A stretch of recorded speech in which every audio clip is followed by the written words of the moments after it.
Libro del profeta Ageo a la altura del capítulo 2. ¿Lo tienen conmigo? La palabra del Señor se lee con toda reverencia y con la bendición del Padre, del Hijo y del Espíritu Santo. Amén. Verso desde el 4 en adelante. Ese verso 1 lo vamos a examinar ahorita. Vamos a predicar de carácter expositivo a la luz de este pasaje. Pero quiero mirar el verso 4 con ustedes. En el nombre del Padre, del Hijo y del Espíritu Santo. Dice la palabra: sin embargo, ahora el Señor dice, Zorobabel, sé fuerte. Jeshua, Josué también lo traduce la Reina Valera, hijo de Josadac, sumo sacerdote, sé fuerte. Ustedes que aún quedan en la tierra, sean fuertes. Así que ahora, manos a la obra, porque yo estoy con ustedes, dice el Señor de los ejércitos celestiales. Mi espíritu permanece entre ustedes, así como lo prometí cuando salieron de Egipto. Por lo tanto, no teman. El Señor de los ejércitos celestiales dice: dentro de poco haré temblar los cielos y la tierra, los océanos y la tierra firme una vez más. Haré temblar a todas las naciones y traerán los tesoros de todas las naciones a este templo. Llenaré este lugar de gloria, dice el Señor de los ejércitos celestiales. La plata es mía, el oro es mío, dice el Señor de los ejércitos celestiales. La futura gloria de este templo será mayor que su pasada gloria, dice el Señor de los ejércitos celestiales, y en este lugar traeré paz. Yo, el Señor de los ejércitos celestiales, he hablado. Padre, en el nombre de Jesús, en esta mañana nos acercamos a ti con agradecimiento, con alegría, pero también con necesidad. Y en autenticidad decimos: Señor, en medio de lo que estamos viviendo, como nos sentimos, te necesitamos. Tú eres el que levanta. Tú eres el que multiplica las fuerzas de aquel que no tiene ninguna. Yo invoco hoy, Señor, ese milagro, como profetizó el profeta Isaías. Él da esfuerzo al cansado y multiplica las fuerzas de aquellos que no tienen ninguna. En este primer culto donde la congregación estamos todos completos a la misma vez. No estamos todos los que tenemos que estar. Pero ya en esta primera ocasión donde a una sola voz hemos podido cantar, a una sola voz hemos podido orar, hemos podido saludar gente que hace tiempo no veíamos. Como decía mi esposa, unos venían a las 9, otros venían a las 11. Hoy, Señor, y tomando en cuenta toda esa gente linda que nos está viendo y nos va a ver durante la semana, hoy te pedimos, Señor, háblanos. Ayúdanos a entender lo que decía tu voz a través de este vehículo, a través de este profeta llamado Ageo. En este momento importante de la historia de tu pueblo. ¿Y por qué eso es importante para nosotros hoy? Permítenos, Señor, descubrir las enseñanzas que están escondidas, introducidas, incrustadas, contenidas en este pasaje. Permítenos atesorarlas, agarrarnos de ellas y que sirvan de provecho, de ayuda, de dirección en medio de momentos como el que estaba pasando este pueblo y como el que muchas veces nosotros pasamos. En el nombre poderoso de Jesús. Amén y amén. Se pueden sentar, queridos hermanos.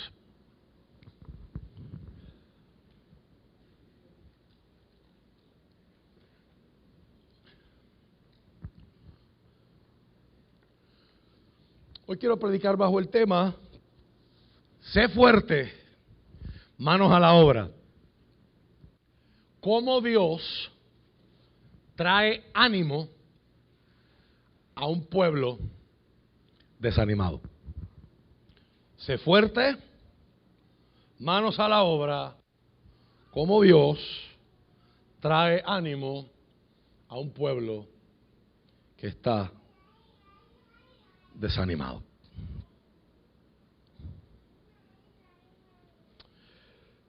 Leía en el transcurso de esta semana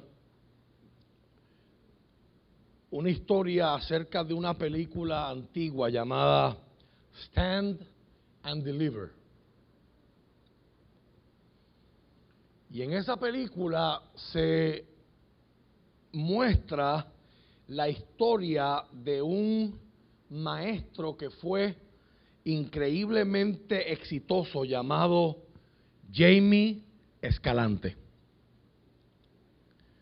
Le tocó ser maestro en una escuela que no era ideal, en una escuela donde habían niños y adolescentes con familias con muchos problemas.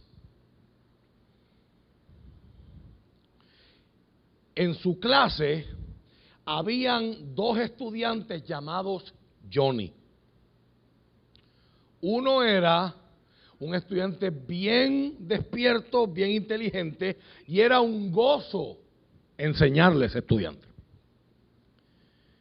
Pero había otro Johnny que a los ojos de la gente lo que hacía era desperdiciar su talento y siempre estaba retando la autoridad.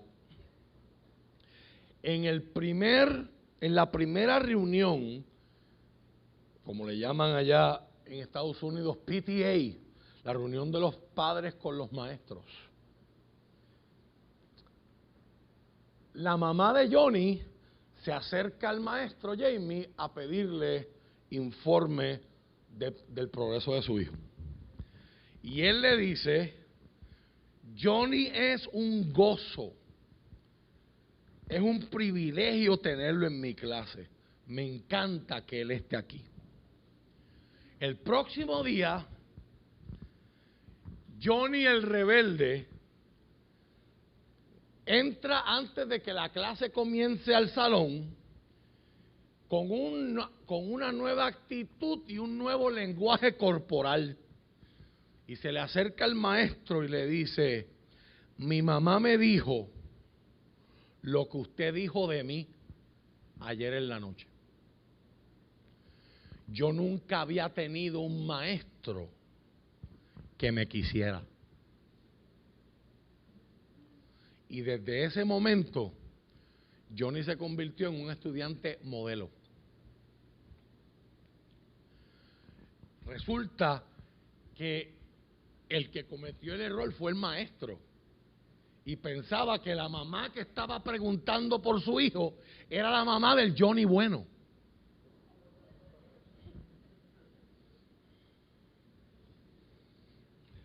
Sus comentarios eran dirigidos al otro Johnny. Pero los resultados fueron dramáticos. Él no lo hizo a propósito, pero logró ver un cambio en la vida de este muchacho. Lo que nos enseña que las palabras correctas, habladas en el momento correcto, pueden tener y pueden causar un cambio dramático. Todos aquí han escuchado la historia de Edison en el esfuerzo por inventar la bombilla. Algunas variaciones en la literatura ponen que la conversación se da con su esposa, otras que se da con su asistente. Pero si usted nunca lo había escuchado, Thomas Alva Edison, el inventor del teléfono, fue el mismo inventor de la bombilla incandescente, que es la precursora de las que tenemos hoy. Y para él lograr eso, él condujo más de 10,000 experimentos, materiales, telas, diferentes cosas, hasta llegar al que funcionó. Y después del el experimento número 10.000, según la historia que usted esté leyendo, cuenta que o su asistente le preguntó o que su esposa le preguntó: ¿cuántas veces vas a seguirlo intentando si ya has fracasado 10.000 veces? A lo que Edison responde: yo no he fracasado, fracaso si me rindo. Yo he encontrado 10.000 formas, yo he aprendido 10.000 maneras de cómo no hacer una bombilla. Cuando yo pienso en la actitud de este hombre, tengo que pensar, ¿verdad?, en lo que es perseverancia. Y perseverancia es una cualidad, es una decisión de vida, como hablábamos el viernes con las parejas, que cada vez parece ser un concepto fuera de moda, parece estar en peligro de extinción. Porque vivimos en un tiempo donde todo es instantáneo y todo lo queremos ahora. Si no se hace fácil, si no me viene fácil, si no lo recibo fácil, ¿para qué perseguirlo? ¿Para qué esforzarle? Si algo es difícil o requiere que yo tenga resistencia, la actitud de mucha gente es: pues quizás eso no es para mí. Quizás eso es un asunto para otra gente. Y este tipo de mentalidad esta afirmación describe la mentalidad con la que el profeta Ageo tuvo que trabajar por instrucción de Dios. En la segunda mitad del siglo 7, antes de Cristo. Para que usted entienda un poquito de historia, después de Salomón, el reino de Israel se divide. Y de ahí, la historia bíblica nos va a contar dos historias paralelas, siguiendo el reino del norte, que tenía su capital en Samaria, y que era compuesto por la mayoría del territorio israelita, 10 de las 12 tribus. Ese reino del norte va en una monarquía donde el hijo del rey va reinando, hasta que los asirios, Senaquerib y compañía, destruyen Samaria y desaparecen ese reino en el año 722 antes de Cristo. Es a partir de ese momento que uno empieza a hablar de cómo hoy la gente se refiere a la gente que vive en Israel. Hoy nadie le llama a los de Israel israelitas, todo el mundo le llama judíos. No sé si usted se ha preguntado por qué, pero la razón viene en este momento en la historia. Una vez que el reino del norte y Samaria desaparecen, esas 10 tribus, como les contaba Aida Mota el domingo pasado en el sermón, se fueron mezclando con las distintas ciudades del mundo, las distintas naciones, en lo que se llamó la primera diáspora o dispersión que ocurrió en la historia de la humanidad y específicamente en la historia del pueblo de Israel. Pero el reino de Judá, con su capital en Jerusalén, permaneció por varios años más, casi más de un siglo.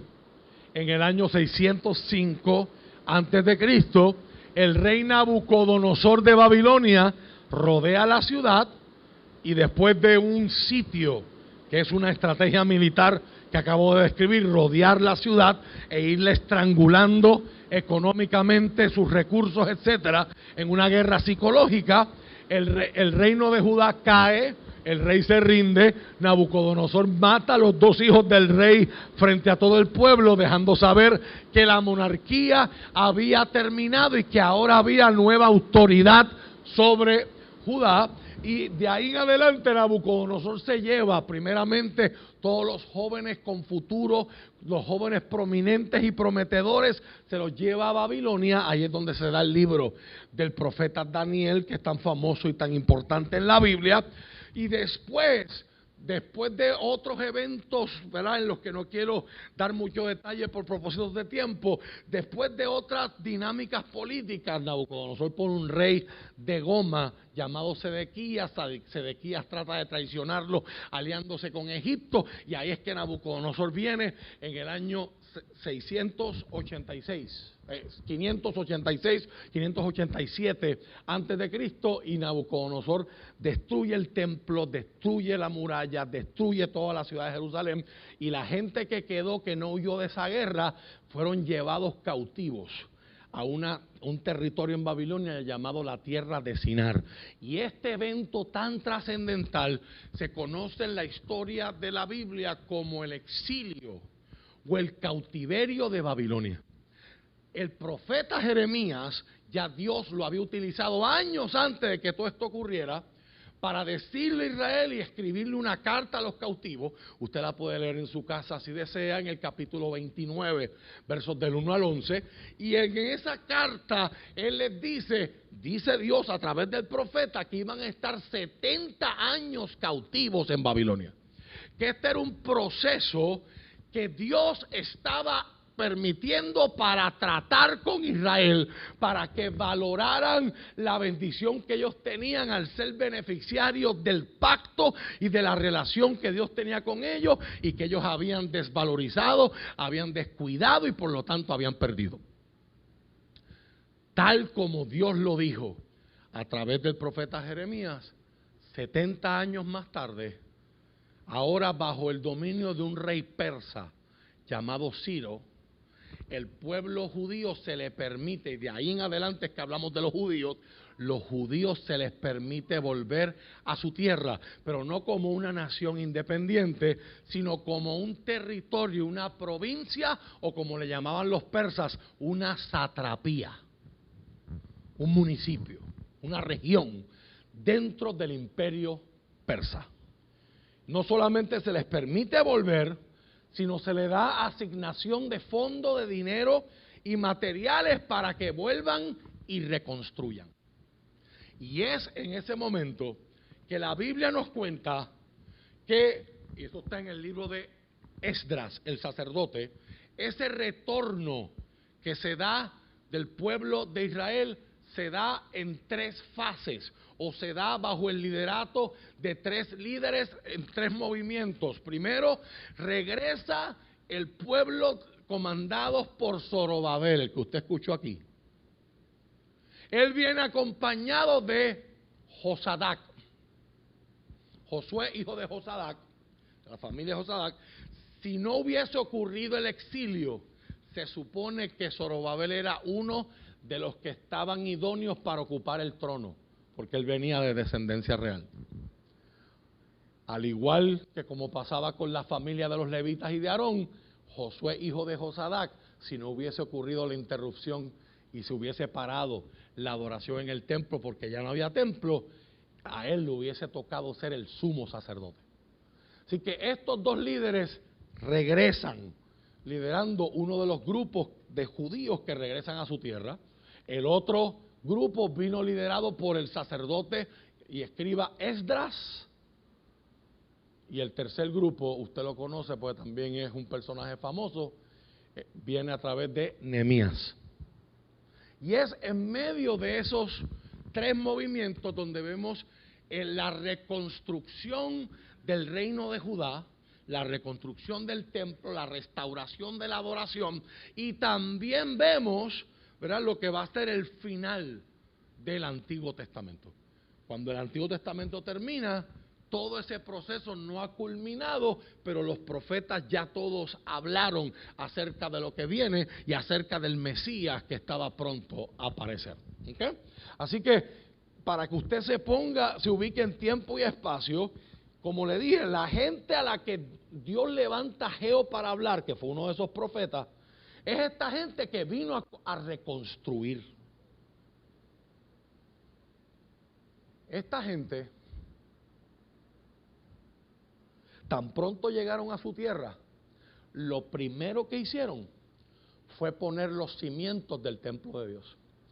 Si usted va al libro de Esdras en su casa, por propósito de tiempo no lo vamos a mirar ahora, en el capítulo 3, al final de ese capítulo 3, usted va a encontrar el momento en el que Israel celebra con bombos y platillos la colocación de los cimientos, ¿verdad? Aquí en nuestra cultura le llaman la ceremonia famosa de poner la primera piedra, de lo que sería el nuevo templo o el segundo templo.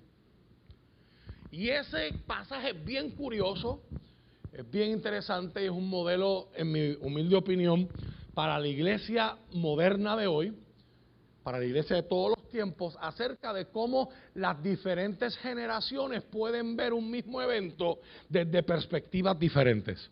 Dice la Biblia que los jóvenes que habían nacido en Babilonia nunca habían estado en el territorio de su tierra, habían visto el primer templo, no habían fotos, no había Facebook, no había YouTube, solamente habían escuchado lo que papá, lo que abuelo me había contado. Al estar allí y ver que los sacerdotes ponían las primeras piedras y se empezaba a construir lo que acá en Puerto Rico llamamos la zapata de ese segundo templo, estaban llenos de alegría y cantaban, y había música y había júbilo y decían: bendito es el Señor porque para siempre es su misericordia, y daban toda clase de gritos de alabanza. Pero dice también que en esa audiencia, y el profeta va a hacer referencia a este evento, por eso es que se los estoy contando, en esa audiencia también había gente anciana que habían vivido su niñez en el territorio judío, pero que habían sido víctimas de aquella invasión y de los horrores que se producen cada vez que hay una guerra, y lo que es ser arrancado de tu tierra y ser llevado a otras nuevas realidades. Pero esa gente había visto el templo, porque si tú eras judío, por lo menos 3 veces al año tenías que darte la vueltecita por Jerusalén a celebrar una fiesta solemne. Esa gente había visto el templo de Salomón. El templo de Salomón, si usted nunca ha escuchado historias acerca de eso, yo le invito a que usted vaya a leer al libro de las Crónicas. Y el segundo libro de las Crónicas, si la memoria no me falla, capítulo 2, versos 14 al 18, le va a decir un dato sumamente contundente acerca del templo de Salomón.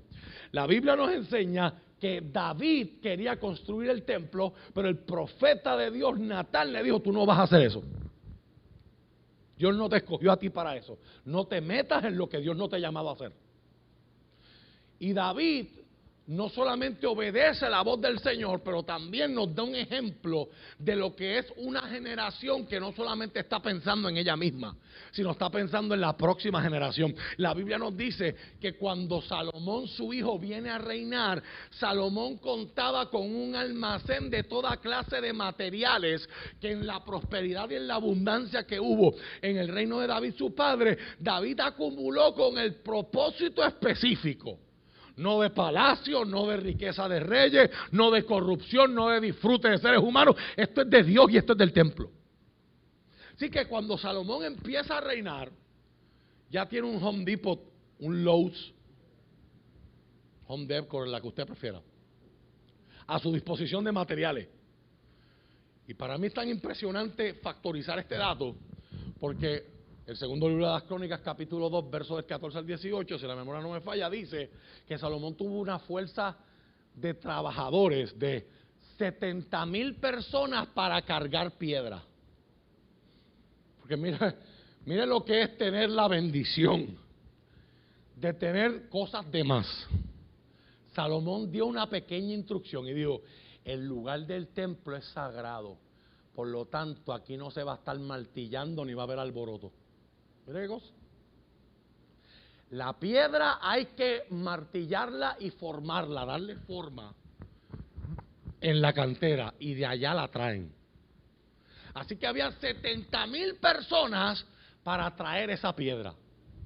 Se ponían, los arqueólogos han diseñado y han teorizado con mucha evidencia de cómo métodos tan antiguos como Egipto, hace más de 4,000 años atrás, cómo se ponían troncos de árboles, se mojaba el piso, se ponían troncos de árboles y unos empujaban mientras otros jalaban con cuerdas y carros, y era posible mover cosas bien pesadas que a nosotros no lo entendemos, sin equipo pesado.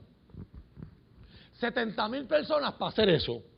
Y 80,000 para estar en la cantera rompiendo la piedra caliza y otros tipos de rocas, dándoles la forma. Unos las forman y las extraen de la tierra y otros las traen. 150,000 personas para trabajar en el templo. Y por si fuera poco, 3,300 maestros de obra. En la construcción a esa gente le llaman foremans. ¿Qué usted no hace con 153,300 personas trabajando en un sitio? Y la Biblia dice que con el almacén ready, no había que comprar nada ni esperar que el suplidor, que se atragó, que la pandemia, que China, que bajó aquello, que lo otro, que subió el petróleo, que el canal de Suez, que se cajó un barco, todas las cosas que usted y yo hemos leído en esta, bueno, si usted está pendiente a las noticias de afuera, ¿verdad? Si usted solamente está pendiente al abucheo del molusco, pues está bien, pues, ahí usted. Pero imagínense, no hay que esperar, no hay retraso, no hay subida de precios, ya todo está ready y tienes 153,000 personas para trabajar en tu proyecto. Y la Biblia dice que el templo tardó 7 años en construirse. Imagínense cómo era aquel templo.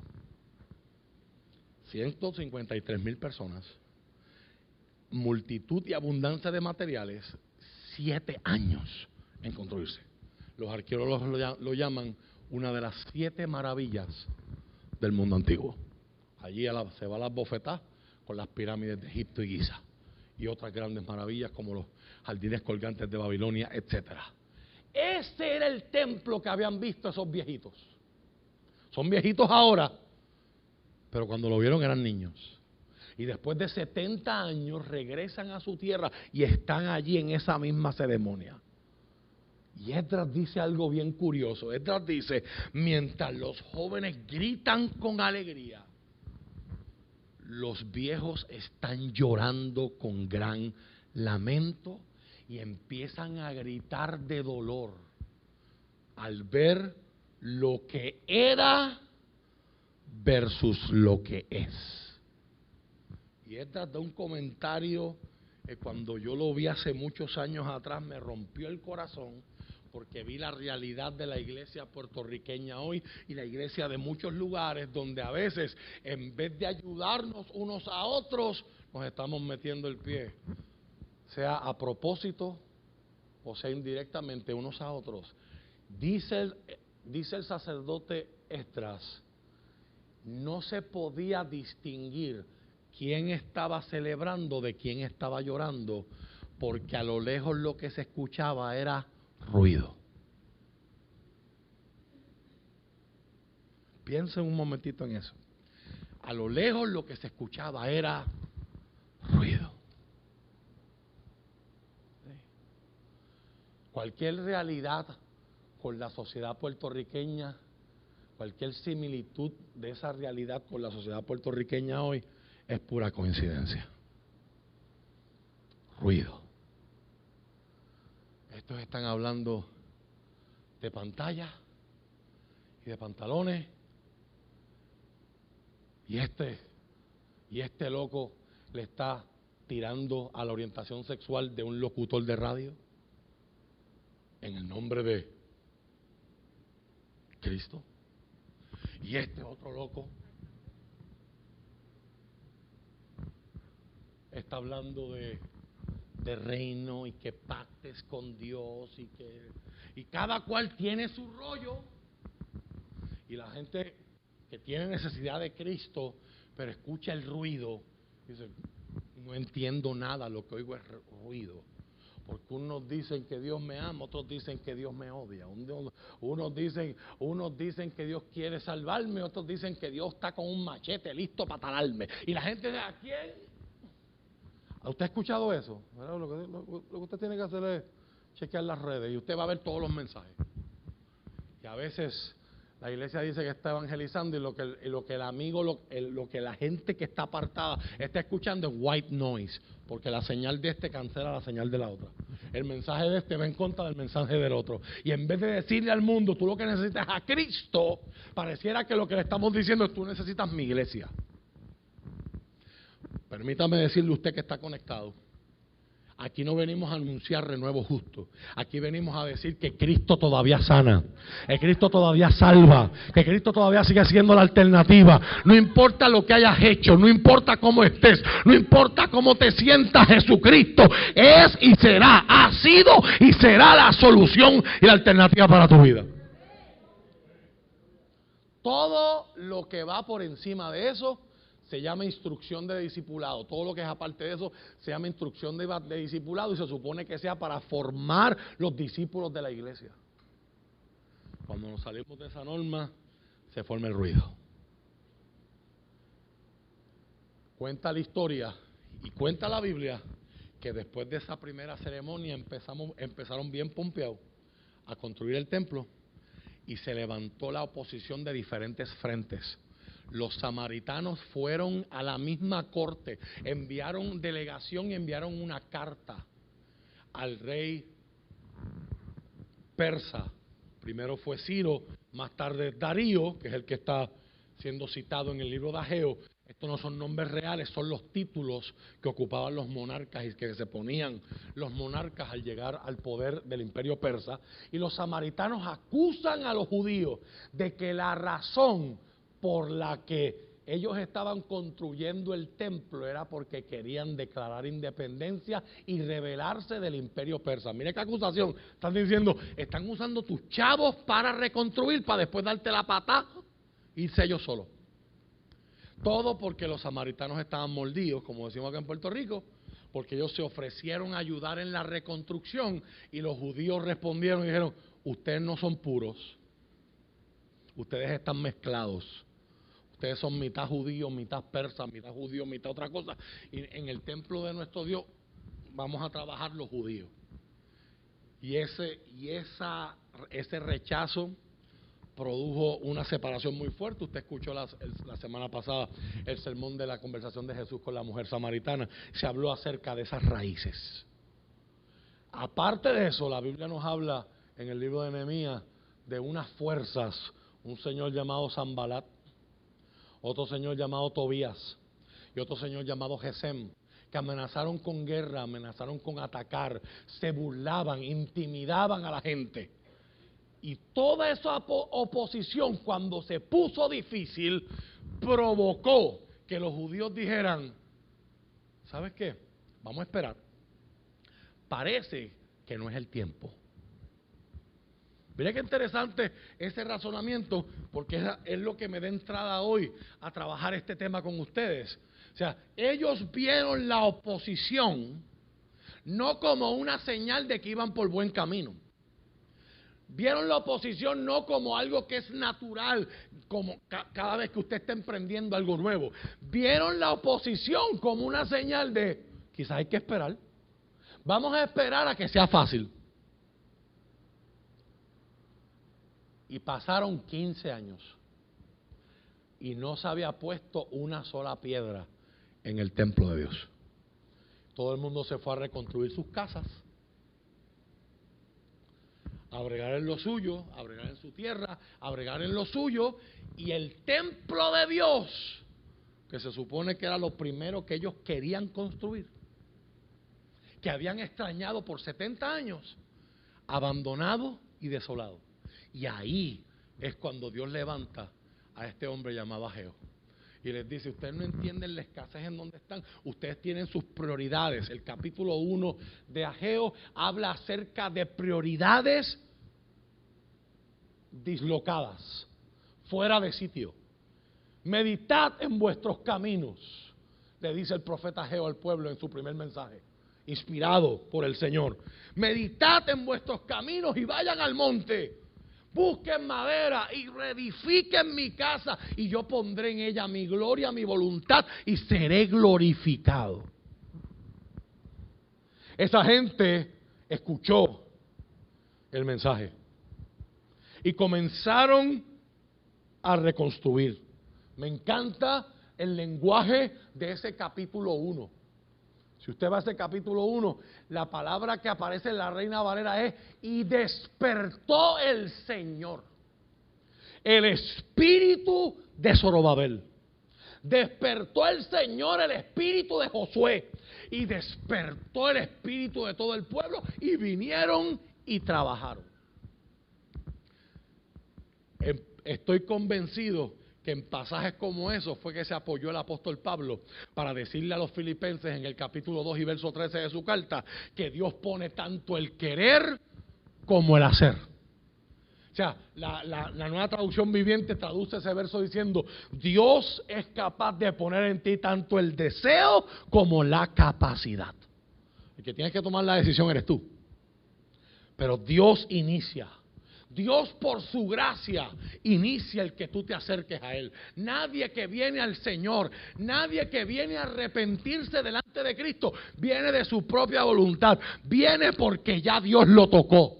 Dios lo está capacitando por el Espíritu. Dios está derramando su gracia previniente para que aquel que es un pecador, que no entiende lo perdido que está, lo entienda. Y empieza a sentir necesidad de Dios. Y te vienes a acercar, pero te vienes a acercar porque Dios te está permitiendo acercarte. Quiere el Señor que este milagro esté pasando en el corazón y en la mente de alguien mientras yo predico esta palabra. El milagro más grande que puede ocurrir en una iglesia: que Dios despierte el espíritu muerto de alguien.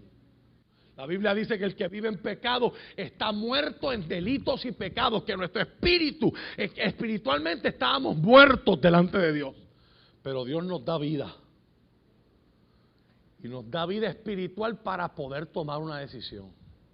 Despertó Jehová. Lo tiene ahí en pantalla. El espíritu. A la hora de la verdad, yo estoy convencido como líder, y hace muchos años decidí que yo no quería dirigir la iglesia por manipulación. Yo no quería dirigir la iglesia por presión. Yo no iba a estar con, como dicen los americanos, con pity party. Ay, hermano, ayúdenos, que esto es muy difícil. Y pero yo estoy convencido que todavía el Señor despierta espíritus dormidos. Hay tiempos difíciles, hay un montón de cosas compitiendo por nuestra atención. Quizás tenemos los sentimientos y las emociones all over the place, pero todavía el Señor sigue convocando gente. Todavía el Señor sigue dejándole saber a la gente: lo que estás viendo es cumplimiento, lo que estás viendo está profetizado. Estos son los últimos días. Erguíos vuestras cabezas, que vuestra redención está cerca. Y mientras unos se distraen, otros se enfocan. Mientras unos se rinden, otros perseveran. Mientras unos vuelven atrás, otros continúan hacia el frente. Pero el avivamiento y el despertar es un acto soberano de Dios. Yo no lo puedo provocar, solo lo puede hacer Dios. Jesús nos enseña sobre este mismo punto que no oremos por la tierra. Jesús nos enseña que oremos para que el dueño de la plantación envíe más obreros a recoger cosecha. La cosecha es mucha y los obreros para recogerla son pocos. Rueguen al Señor de la mies que envíe más gente. Quizás esta mañana Dios te convocó aquí para despertarte. Quizás esta temporada de volver a la normalidad después de haber sido sacudidos, zarandeados, después de habernos caído, después de haber perdido el norte, después de habernos desesperado, después de haber perdido la fuerza, después de haber perdido el ánimo, que eso es normal y no tiene nada de malo. Hay un Dios que se encarga de despertar. Hay un Dios que se encarga de decir: el evangelio no es que tú te quedes agarrado de mí. El evangelio es al revés. Es que yo no te voy a soltar. Es que yo estoy agarrado de ti y no te voy a soltar. Y aunque sé que estás dormido, también busco la manera de levantarte. Aleluya. Y estoy convencido. Marque ese verso, por favor. Estoy convencido que cuando alguien decide hacer algo para la casa de Dios, y entienda que la casa de Dios aquí en el Antiguo Testamento significaba templo, pero para nosotros hoy, yo estuve al principio de todo este año, varios meses hablando de la serie de Multiplícate, ¿cómo se acuerdan? La casa de Dios ya no es una estructura física, es el reino de Dios, y todos los que estamos aquí tenemos un papel que jugar. Dios ha puesto cosas en ti que quiere que tú realices. Algunas son dentro de la congregación y otras cosas son a nivel secular. Y si usted recuerda, esa distinción de secular y sagrado no existe, es todo lo mismo, todo es espiritual. Algunos vamos a realizar funciones dentro de la estructura del templo y otras las van a realizar en la calle, pero todos somos igual de importantes, igual de necesarios. Pero cuando alguien dice yo voy a trabajar para Dios, a nadie se le ocurre eso una mañana y dice este café estuvo tan bueno que voy a trabajar para Dios. Porque créame que si eso fuera cierto, en esa oficina yo tendría un almacén de ese café. Porque la obra es mucha, dice la palabra. Nadie dice, fíjate, esta agua que me acabo de beber me ha dado tanta energía que voy a trabajar para Dios. Créame que la hubiésemos patentizado y la estuviéramos regalando por paletas. Cuando alguien dice voy a trabajar para Dios, ¿qué dice Ageo? Es porque Dios lo despertó. Así que mi oración es que este sea un tiempo para mucha gente de despertar. De despertar a la realidad de Dios, a empezar a ver la realidad como Dios la ve y no como yo la he estado viendo. O no como las noticias y los medios de comunicación quieren que yo vea mi realidad. Empezar a ver las realidades desde la vista de Dios. Si algo nos enseñó o nos ha enseñado lo que ha estado pasando en Cuba las semanas pasadas, es que hay un montón de formas de ver una misma realidad y interpretarla. Y la música va a sonar de acuerdo a quien usted escuche que la está cantando. Ahora la verdad es una. Para unos la verdad es conveniente, para otros la verdad es bien inconveniente y bien innecesaria. Necesitamos que Dios nos despierte y Dios nos lleve a ver la realidad como Él la ve. Esta gente que después de 15 años comenzaron a construir, ha pasado apenas un mes. ¿Cómo lo sabemos? Porque el profeta Ageo le pone fechas a todos sus mensajes. Ha pasado apenas un mes desde que comenzaron a trabajar y resumieron el trabajo de reconstruir el templo. Los líderes y el pueblo empezaron a reconstruir en el día 24 del sexto mes del segundo año de Darío. Eso es igual al día septiembre 21 del año 520 antes de Cristo. Eso lo dice el capítulo 1, verso 15. En el séptimo mes, Israel celebraba, y ese mes empezaba con la fiesta de las trompetas el primer día, seguido por el día de Yom Kippur, le dicen hoy, o el día de la expiación, en uno de los días más importantes del calendario judío, el día 10 de ese mes 7. Luego, ese mismo mes, era la fiesta de los tabernáculos que se celebraba desde el día 15 hasta el día 21. Y en el último día de esa fiesta, octubre 17, fue que Ageo entregó este mensaje que usted y yo acabamos de leer una parte, capítulo 2, versos del 1 al 9. Es un mensaje donde Dios le está dando ánimo a trabajadores desgastados, a trabajadores cansados, a trabajadores desanimados. ¿Cuántos hemos estado desanimados aquí en algún momento? Todos, ¿verdad? Una noción bien errónea dentro de la mente de muchos cristianos es que pensamos que cuando estamos desanimados es que hemos hecho algo malo o que estamos mal con Dios. Y no hay ni un solo verso en la Biblia que respalde esa noción. Esa es una noción que no viene del corazón de Dios. Porque Dios sabe, la Biblia dice que Dios se acuerda de que usted y yo somos polvo. Dios se identifica con nosotros en medio de nuestro cansancio. Vemos un Jesús, los que han estado estudiando la palabra con nosotros, ¿verdad? A pesar del bajón del verano. Ha habido una baja en matrícula. Yo se la adjudico a los meses en los que estamos y la semana en la que estamos de julio.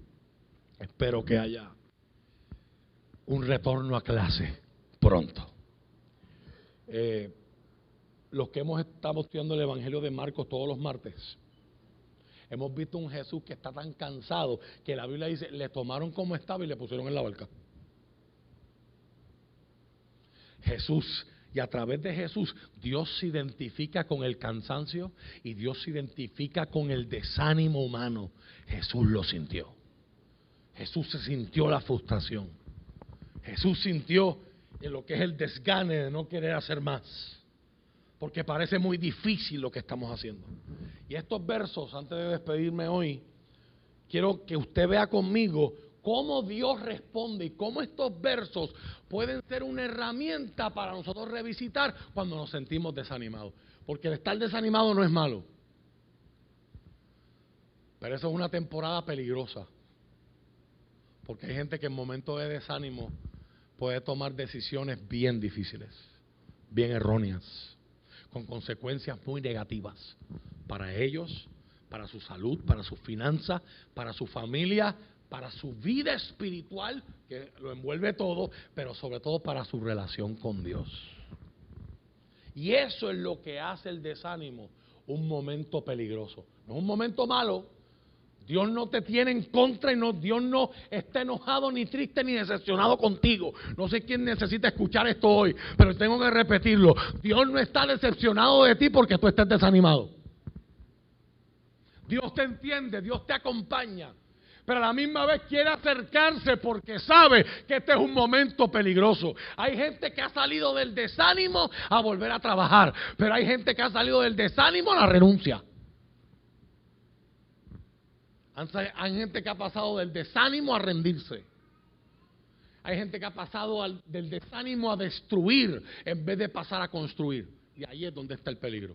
Ahí la cosa se puede dañar rápidamente. ¿Cómo Dios responde al desánimo?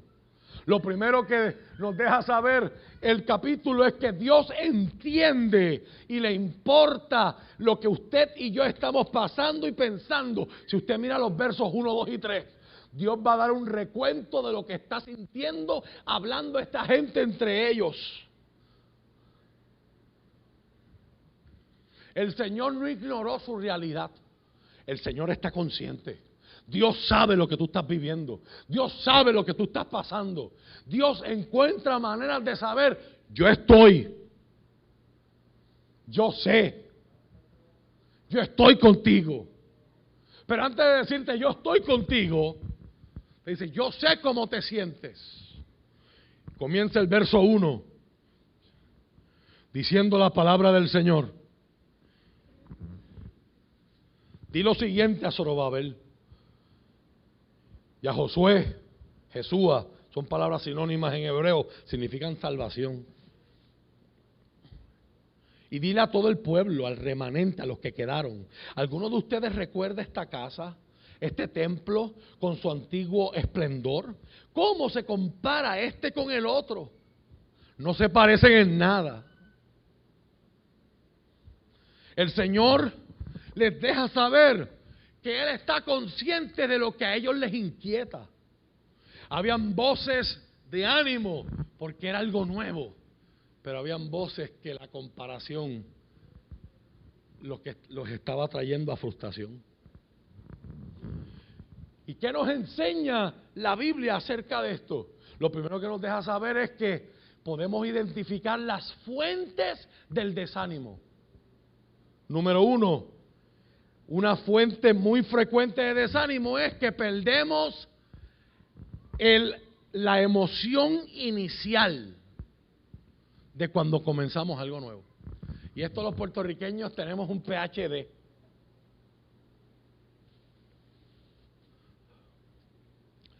Vaya a Barranquita y pregunte dónde está el restaurante Vaca Brava. ¿Cuántos aquí se dieron la expulsión de ir a ese sitio? Levánteme la mano. O sea, la verdad que nosotros los puertorriqueños somos cosas serias. Viajar 2 horas para después llegar y decir, tienes que esperar 8 para comer. No, hombre, no, que el restaurante espere por mí. Well, that's just me. Pero todos los puertorriqueños, pues, obviamente, no, que esa es la fiebre.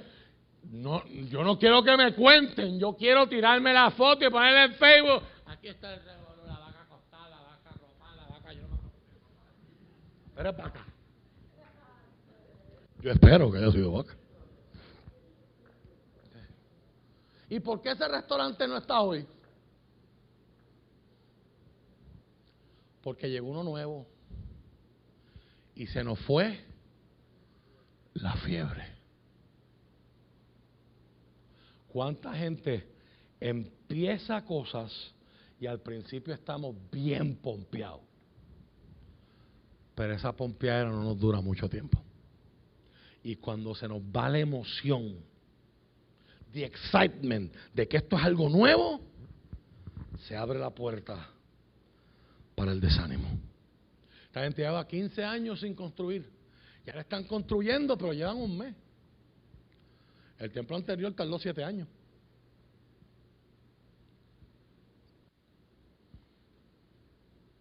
Segunda razón de desánimo, cuando las cosas se tardan o se atrasan. ¿Cuántos llegaron hoy aquí luchando con ese pensamiento de que el que está tarde en tu vida se llama Dios?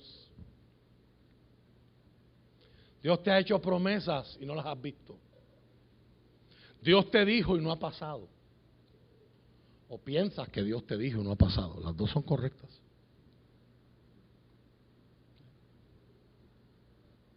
Llevas años o tiempo, temporadas, días, meses, semanas, luchando y esperando cosas que se han atrasado. Ya que estamos hablando de construcción, ¿cuántos han estado en un proceso de construcción que se atrasa? Pues el contratista te dice, esto está en 15 días, pero él está asumiendo que no va a llover. Él está asumiendo que los materiales no están. Él no está asumiendo que a los 3 días de haberte dicho sí, otra persona le va a ofrecer chavo para hacer otra cosa. Y la tentación va a ser demasiado como para decir, yo voy a hacer las dos a la vez, olvídate. Y entonces, como decían las abuelitas de antes, se desviste un santo para vestir otro. ¿Alguien quiere testificar aquí? ¿Alguien le ha pasado eso a algún contratista en medio nuestro? Este no es el momento de hablar. Momento de aprender. Otras fuentes de desánimo, ya dije, cuando se nos va la fiebre inicial, cuando las cosas se atrasan, cuando hay oposición de afuera, ya hablamos de esa oposición.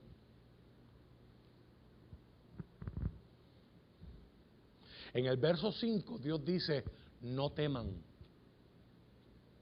Si Dios dice no teman, tenemos que asumir que si Dios está diciendo no tengas miedo, es porque hay razones para tener miedo.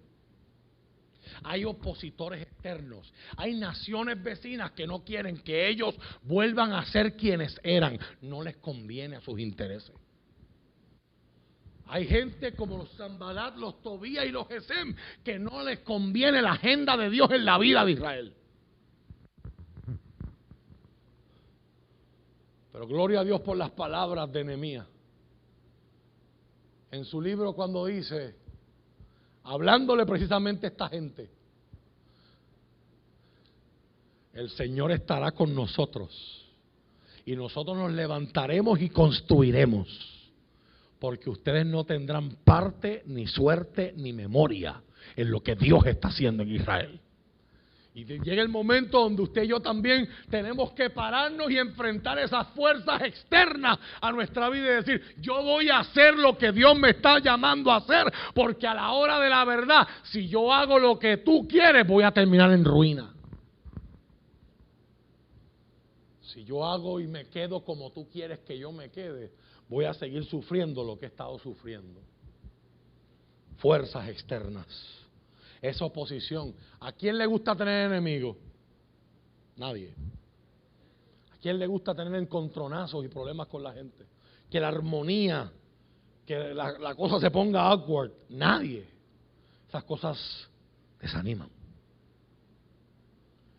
Pero yo no sé si usted la ha pasado, pero si algo yo he aprendido en la experiencia de estudiar la palabra y de pastorear gente por más de 23 años, es que los enemigos externos no son los más peligrosos. Al contrario, a veces hace falta un enemigo externo para que la gente adentro cree como un acuerdo, tengan la misma visión, se enfoquen y se unan. Mejor ejemplo, el libro de los Hechos, la persecución de los romanos lo que hizo fue purificar y fortalecer la iglesia de los Hechos. Porque no importa los que se convirtieran, si eran muchos o poquitos, los que venían a los pies de Cristo sabían que venían a entregar su vida. Y cuando la gente no tiene nada que perder, esa gente es peligrosa. Van a todas y están dispuestos a todo, porque sabían a lo que se enfrentaban. No venían a la iglesia por conveniencia, o porque no les tenía más, o no tenían más nada que hacer, o por la novedad, o porque le iban a dar esto, o le iban a dar cuidado para los nenes. No. Venían a la iglesia por la razón correcta, por Él. Y por Él estaban dispuestos a perderlo todo. Ahora, cada vez que vemos a los apóstoles y a los escritores bíblicos tratando de fortalecer y sanar la iglesia, están tratando con enemigos no externos, están tratando con los enemigos internos. El mes pasado hablamos mucho y tuvimos eventos especiales acerca de las falsas enseñanzas, que es un ejemplo de enemigos internos. Gente dentro del cuerpo diciendo cosas que no son correctas y que pueden envenenar a otros.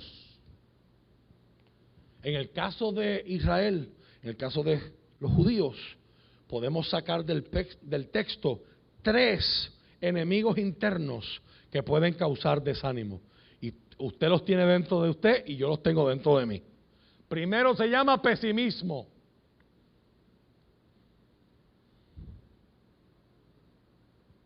Ya lo intentamos antes y no funcionó.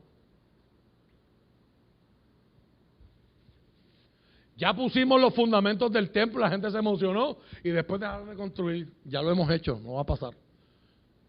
Yo imagino que tiene que haber habido gente en Israel diciendo, esta gente tiene la misma fiebre que tuvieron los anteriores 15 años atrás. Y se les va a pasar. ¿Cuántas veces usted, hablábamos de esto con las parejas el viernes, que una de las decisiones más fundamentales es decidir creer? Pues cuando uno dice, no vale la pena, y usted se convence de que no vale la pena, ni siquiera Dios te puede empujar a caminar si tú te convenciste de que no vale la pena. Porque Dios, que es todopoderoso, decidió que Él no va a pelear con el espíritu del hombre. De mi corazón, ellos son carne, yo soy espíritu, no voy a contender con ellos. Uno de los versos que sustenta la creencia de lo que llamamos en teología libre albedrío. Dios te pone señales, Dios pone deseos, Dios habla, Dios inquieta, pero si usted no quiere caminar, Dios no te va a cargar y decir, pues dale.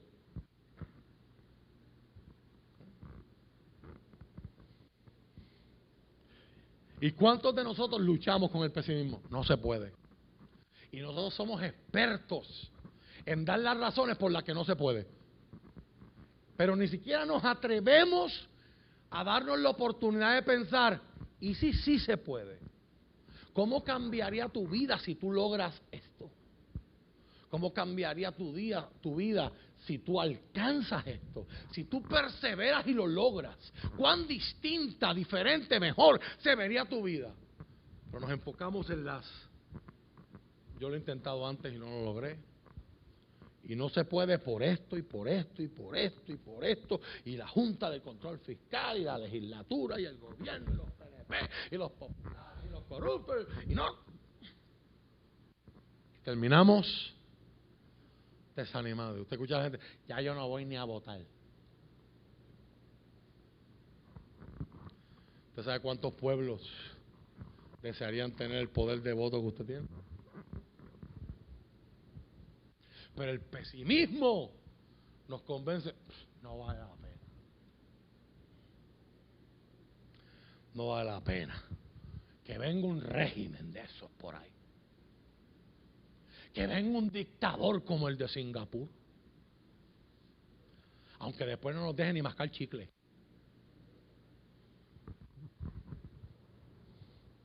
Segunda fuente interna de desánimo, las comparaciones.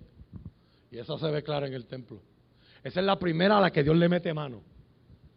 Dios dice, ha quedado gente entre ustedes que haya visto la gloria de esta primera casa. Así que empieza el sermón. Y no ven esta, que es como nada delante de tus ojos. Dios se está identificando, pero a la misma vez está confrontando. Una de las peores trampas en las que podemos nosotros caer es la trampa de la comparación. Aquel negocio lo hace mejor que el tuyo. ¿Sí?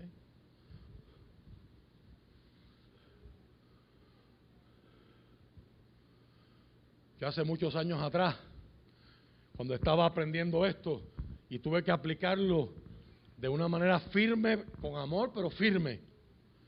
A veces tenía personas que llegaban de otras congregaciones y todo el tiempo era, en mi iglesia lo hacíamos así. En mi iglesia lo hacíamos. Y cuando me lo venían a decir la tercera vez, hermano, ¿y por qué usted se vino para acá?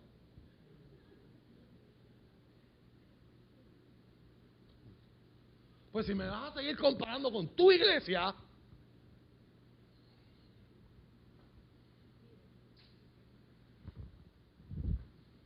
siempre estamos abiertos a ideas, pero las comparaciones desaniman. ¿Sí? Y si somos honestos, a veces las peores comparaciones no es la que la gente nos hace, son las que nosotros mismos nos hacemos. Ella se ve mejor que yo. A ella le queda ese traje mejor. Yo tengo el mismo traje y a ella le queda mejor. ¿Alguien quiere testificar?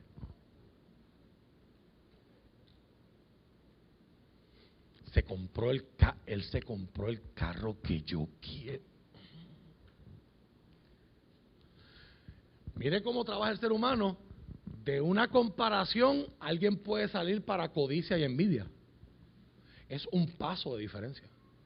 Que empezó con una comparación. Que engendró desánimo. Dios quería decirle a este pueblo, yo voy a hacer algo nuevo, yo estoy haciendo algo nuevo. Si yo quisiera hacer el templo de Salomón otra vez, lo hago. Eso es lo que significa, y la gente ha sacado ese verso de contexto. Nos encanta citar, Dios es el dueño del oro y de la plata, cuando es para decir, Dios me va a suplir a mí. Pero eso no es lo que Dios está diciendo ahí. Dios lo que está diciendo es, si yo quiero hacer el templo con el oro y con la plata y con las piedras preciosas que tenía el de Salomón, yo lo hago. Pero yo no voy a hacer el templo de Salomón. Yo estoy haciendo algo nuevo. Y es importante que Renuevo Justo escuchemos esto en este es nuestro primer culto.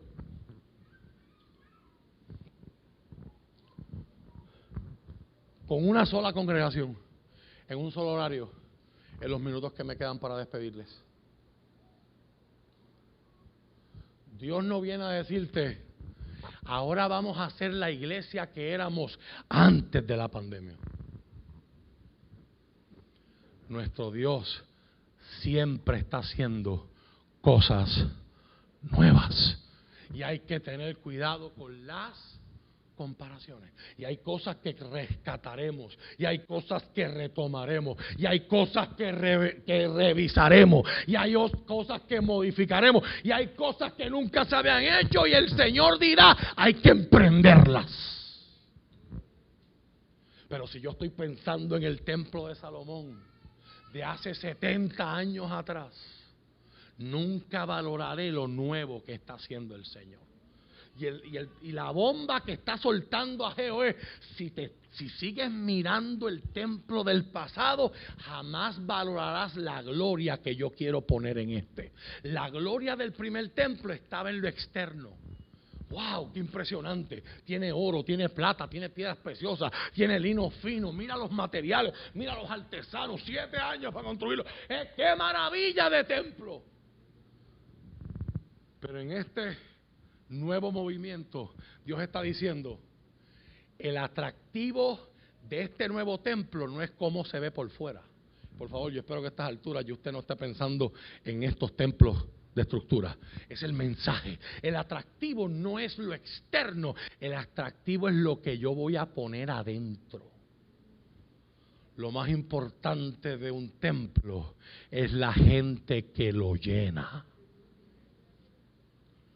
Podemos tener pantallas o podemos tener nada. Podemos tener luces o podemos tener nada. Podemos tener varilla y cemento, podemos estar debajo de un palo. Pero a la hora de la verdad, la iglesia no es el templo, la iglesia es su gente. Y Dios está diciendo, en ese templo que en los ojos de ustedes es como nada, yo voy a poner mi gloria. Y va más allá y dice, ¿y saben qué? El deseado de las naciones pisará este templo, entrará en este templo que para ustedes es nada. Dile al que está a tu lado, cuidado con las comparaciones. Un predicador que yo admiro mucho, el pastor Andy Stanley, en Atlanta, él predica un mensaje que se llama así mismo, la trampa de las comparaciones. Él dice, el que cae en esa trampa nunca sale. Porque si tú tratas de ser el mejor, siempre va a haber alguien que va a ser.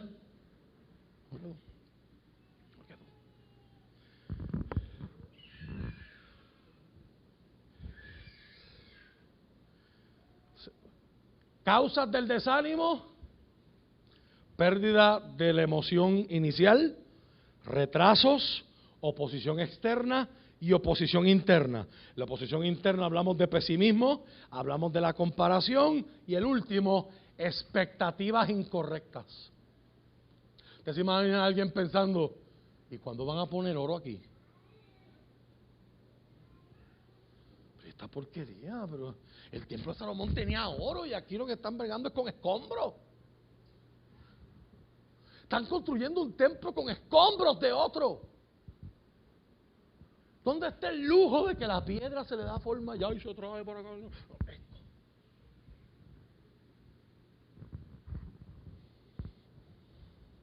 A veces la fuente de nuestro desánimo somos nosotros mismos.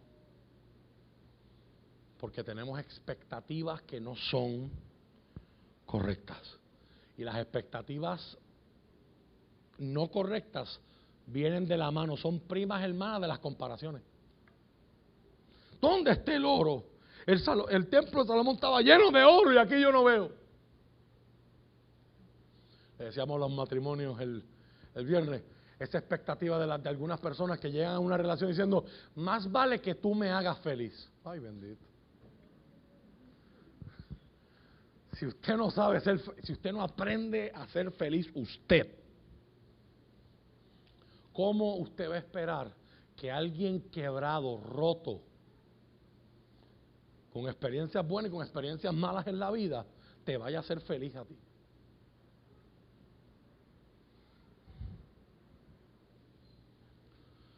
¿Cómo Dios, después que les deja saber que Él sabe, que Él está, que Él sabe lo que piensa, que Él los conoce, cómo Dios responde a su desánimo?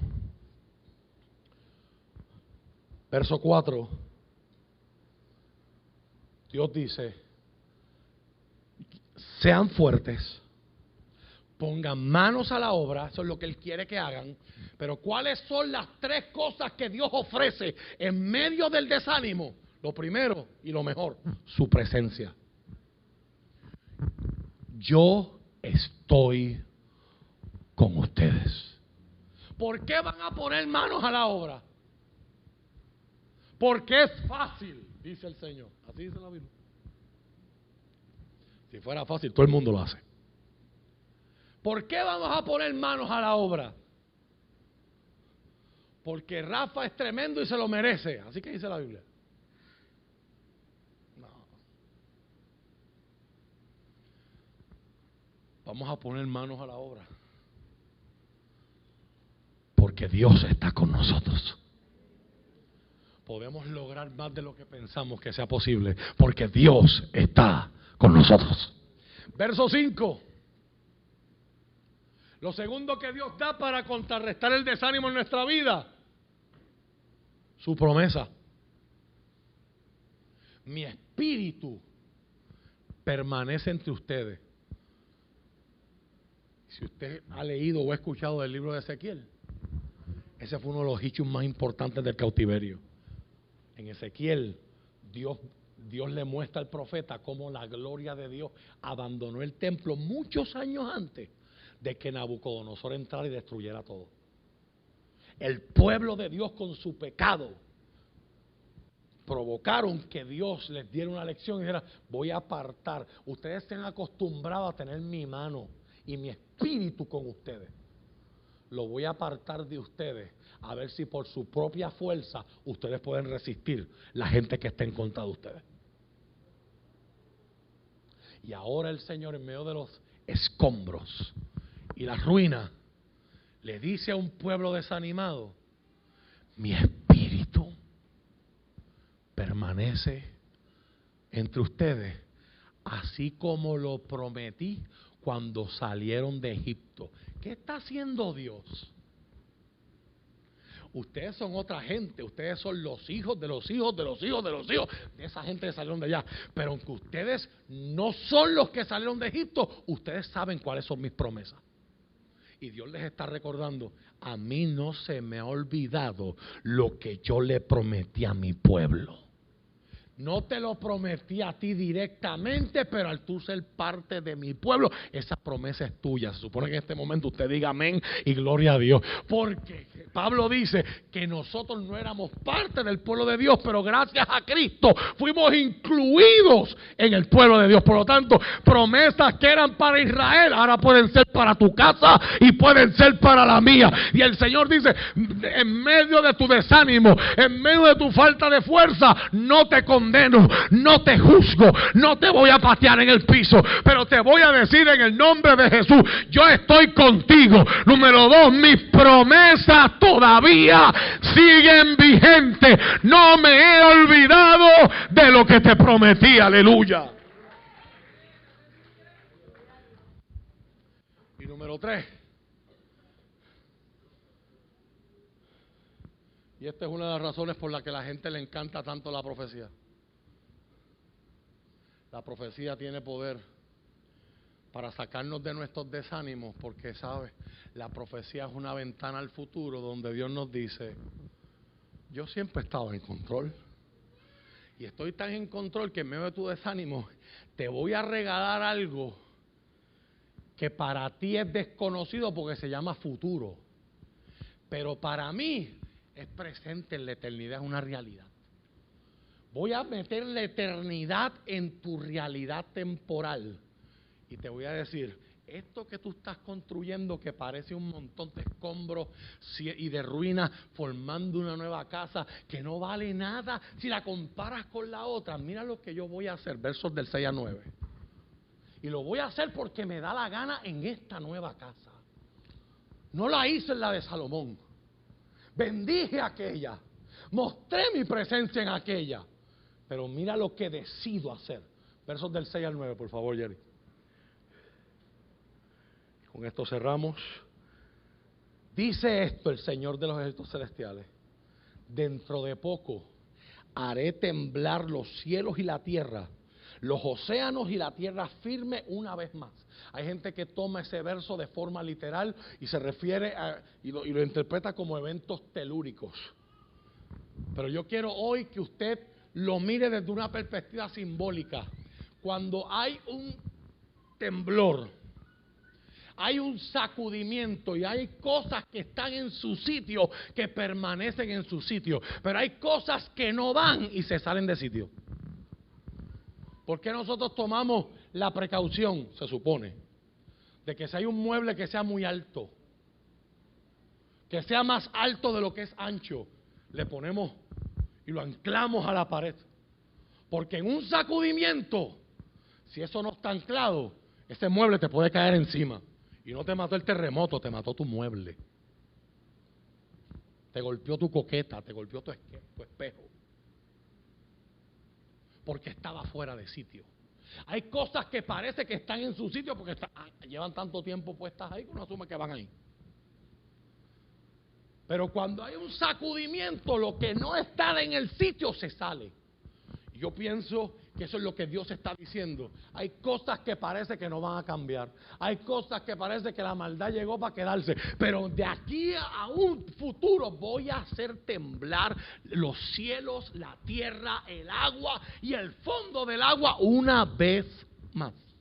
Yo estoy viendo aquí un eco de la historia de la creación. El Dios que en medio del sacudimiento crea y construye. El Dios que en medio del caos ordena. El Dios que en medio del desierto transforma. El Dios que en medio del sufrimiento cincela y le da forma a grandes ministros y a grandes hombres y mujeres del Señor para hacer cosas tremendas. Voy a hacer un temblor.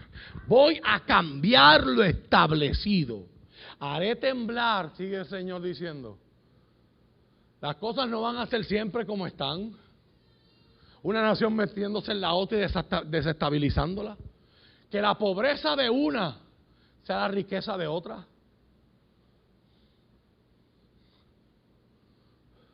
¿A cuánto les hizo sentido el asesinato del presidente de Haití?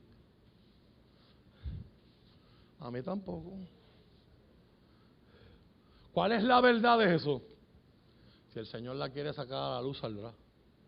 Su momento saldrá. Están hablando de gente de Colombia.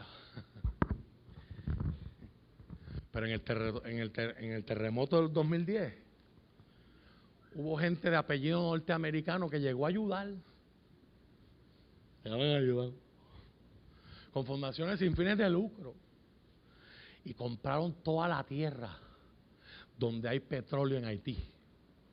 Y la gente que sabe del tema dice que si en Venezuela hay petróleo, usted compara el petróleo de Venezuela con el de Haití y es como comparar un vaso con una jarra. Qué interesante. Uno de los países más ricos del mundo termina siendo el país más. ¿Usted se cree que eso es casualidad? Es que ellos no se saben gobernar.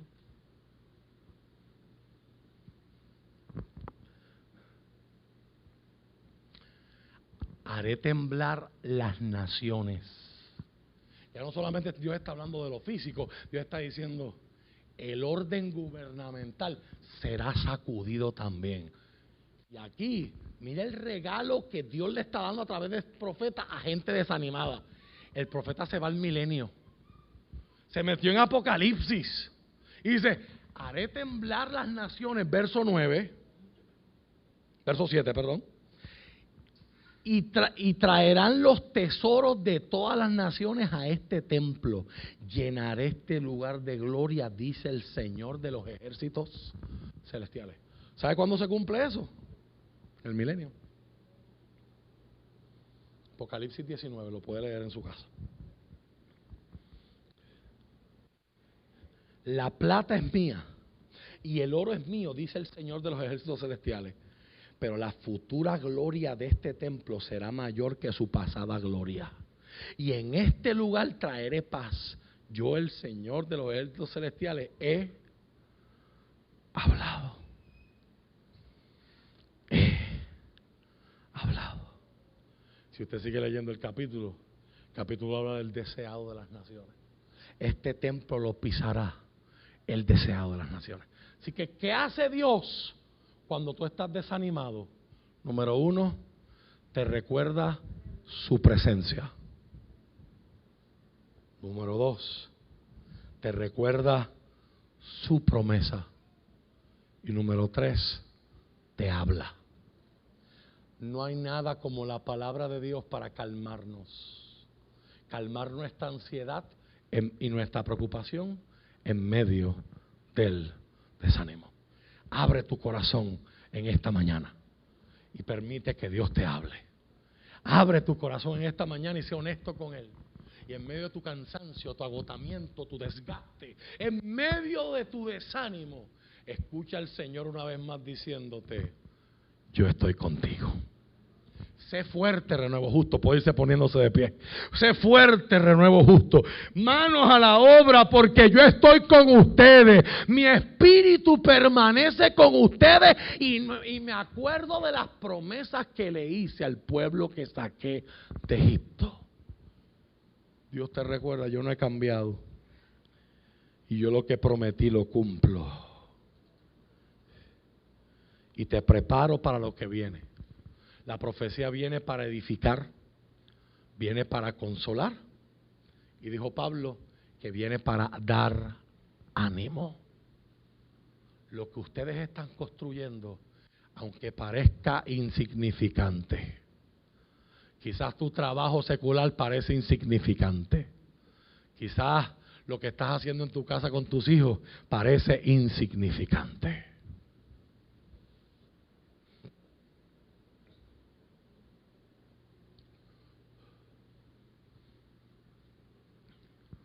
Pero dice el Señor,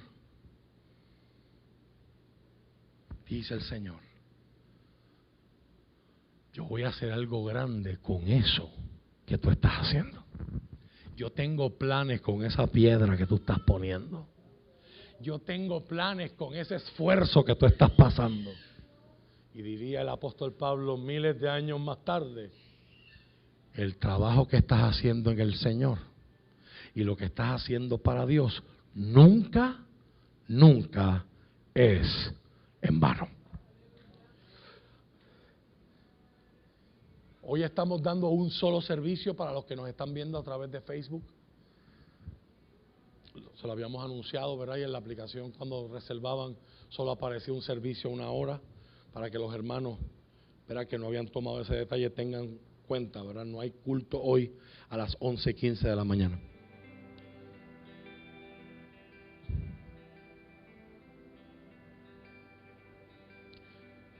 Hay veces que pasa el tiempo y uno se siente, como hablábamos en la escuela bíblica, como los discípulos de el capítulo 6 de Marcos. Este martes estudiábamos, Jesús los mandó a cruzar y ellos estaban remando, pero el viento les era contrario, estaban en el mismo sitio, estaban estancados. Jesús los está viendo desde la orilla. Ellos están remando, pero no se mueven, no adelantan. Están tan cerca de la orilla que Jesús los puede ver de la orilla. Y eran las 3 de la mañana, fíjense lo oscuro que estaba. Y Jesús los ve de la orilla, o sea, ahí estaban. Pero no estaban peleando, no habían soltado los remos, no habían abandonado la barca, no habían cambiado de dirección, estaban obedeciendo a Jesús. Pero dice, los está viendo remar con gran fatiga. Una tremenda imagen de lo que es perseverancia y resistencia. De lo que ha sido para muchos de nosotros estos últimos meses, este año pasado. Y la tentación es preguntarnos, ¿valdrá la pena? ¿Habrá valido la pena?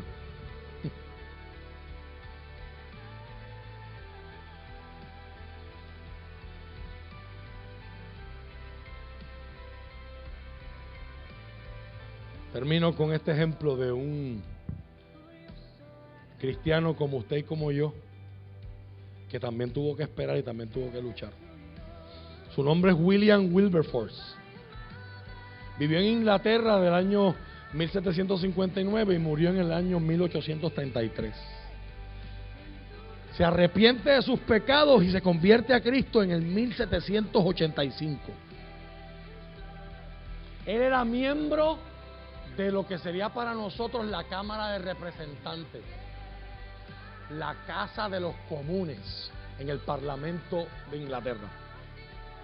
Y 2 años después de convertirse, él da noticias de que él quiere iniciar un proyecto de ley para traer una moción de abolir la venta de esclavos en Inglaterra. En un tiempo donde este era un negocio bien lucrativo para la nación y para el mundo. Muchas veces la vida de él fue amenazada. Había presión política para que él retirara su mensaje y retirara su misión, por todas las ramificaciones políticas internacionales. Pero finalmente, en marzo 25 de 1807, después de 20 años de contratiempos, fracasos e impedimentos, Wilberforce prevaleció cuando la Casa de los Comunes votó a favor de condenar la trata y el tráfico de esclavos. Pero la batalla no estaba terminada. Él batalló por los próximos 26 años hasta su muerte para abolir no solamente el tráfico de esclavos, sino la esclavitud misma. Todo eso por su fe en Cristo y por lo que Dios había hecho en él.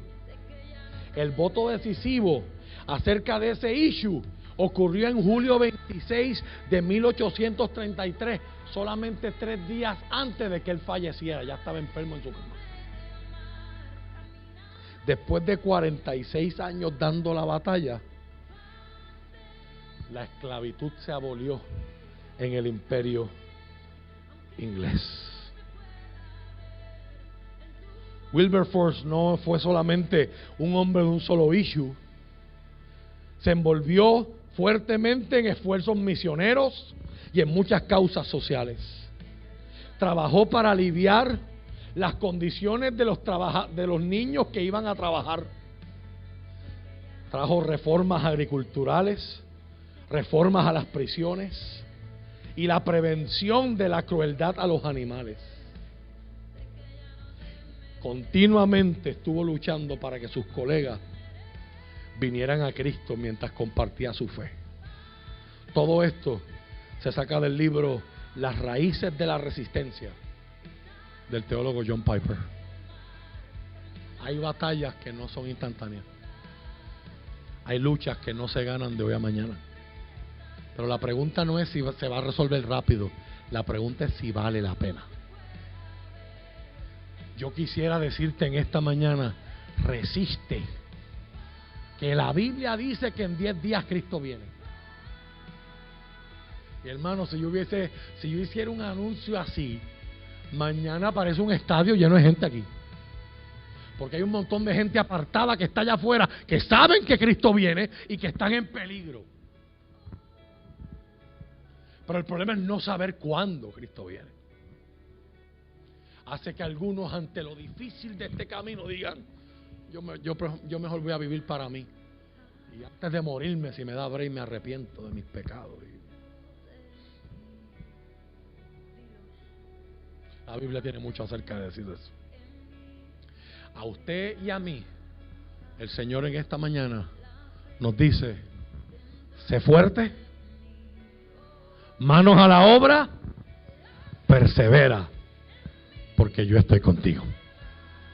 Mis promesas están contigo y te preparo para lo que viene. Padre, en el nombre de Jesús, gracias por permitirme predicar esta palabra. Tu palabra puede ser llevada y catalizada y empoderada por tu espíritu. Puede hacer en nosotros lo que yo jamás pudiera hacer con un discurso de oratoria, con elocuencia, con entrega, con delivery, con homilética. Tú, Señor, eres el que cambia la mente y el corazón. Y tú conoces cuánta gente hoy está desgastada, desanimada, cansada. Que hoy, Señor, de la misma manera que el espíritu de estos líderes y del pueblo se despertó al escucharte, hoy yo pido, Señor, que también dentro de esta casa y a la distancia ocurra un despertar. En esta hora te presento al hijo de Josué Sepúlveda. Te presento, Señor, a esta señora de Colombia que nos está pidiendo por su salud, a Marilaura Pinto. Te presento, Señor, a Aramis, Padre amado, y esa cirugía que tiene programada para finales de este mes. En el nombre de Jesús, Señor, a ellos a la distancia y aquí a mis hermanos. Tú sabes hoy, Señor, quién está desanimado. Tú sabes hoy, Señor, quién está luchando con el pesimismo, con la comparación, con la mentira de Satanás de que nada va a cambiar, de que no se puede, mientras tu voz está diciendo: sé fuerte, manos a la obra, yo estoy con ustedes. En el nombre de Jesús pido fuerza, pido ánimo, pido visitación de tu espíritu, pido manifestación y evidencia de tu presencia cubriendo la vida de mis hermanos.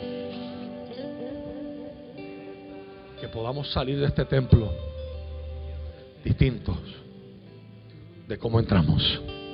En el nombre de Jesús. En el nombre de Jesús.